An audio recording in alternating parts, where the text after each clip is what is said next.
ఇట్లయితే ఏంది జ్వరం వస్తే హాస్పిటల్ తీసుకుపోతాడా నా మొగడు నాకెటు దిక్కులేదా అవ్వా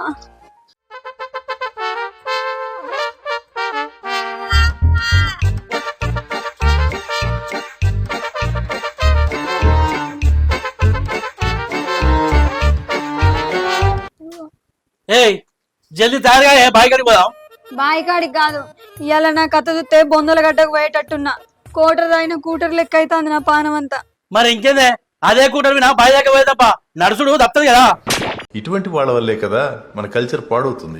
గిసొంటి ఎండిపోయిన మాటలు మాట్లాడితేనే మొండి కత్త అందుకొని కొయ్య బుద్ధి అవుతుంది. షెండి మొక్కపోడా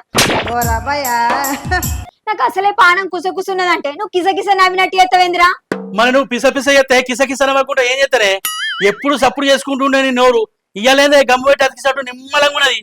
ఏ ఇయ్యాలి ఎందుకో పెయ్యి అంతా పొయ్యిలో పెట్టి కాల్చినట్టున్నది నిలబడితే కూలబడుతుంది పానం అంతా. అయితే నిలబడకు అట్టెప్పుడేమో సెట్ ఎక్కి దొరుకుతావు పని అంటేనేమో పక్కేసుకున్నామంటావు. మరి ఇట్లయితే ఎట్లనే బావి కాడికి పోయేద్దామంటే సోయి లేకుండా చేస్తాను నడవరాదే. అరే పేడెక్కుతానరా మొగడా అంటే మెట్ల మీదకెళ్ళి ఎక్కుమన్నాడట వెనుకట నీయసంటాడే. నాకు జ్వరం వచ్చిందంటే గరం అవుతానం ఎందుకురా నువ్వు. నేనే గరం అవుతానా. అరే బావి చుట్టూ గట్టున్నది కోతామంటే నువ్వో వంక పెట్టుకొని నన్నే వంక పెట్టబడుతుంది. నీ అబ్బా ఏం చేయాలి నిన్ను. నేనేదో కోరి పిలిచినట్టు కారం నువ్వు తనవేంది నాకు అర్థం కాక అడుగుతా. నువ్వు తింటావని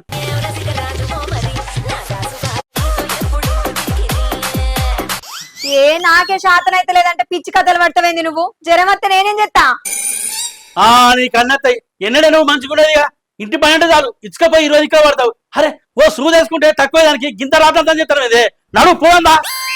అంటే నేను ఇప్పుడు వచ్చేదాకా నువ్వు పని ముట్టుకున్నట్ట నీ కథ. ఐలుగాడు అవ్వ కోసం ఎడితే పైడిగాడు పెళ్ళం కోసం ఏడ్చిండట. నేనేమో సావలేక ఎడితే నువ్వు తినలేక ఎడతానవేంది. నీ ముచ్చట్ల సంగతి ముడుములు పడ్డకంచనే నాకు ఎరికైంది కానీ గారెపి డాక్టర్ దగ్గర సూదేపిత్త పాయే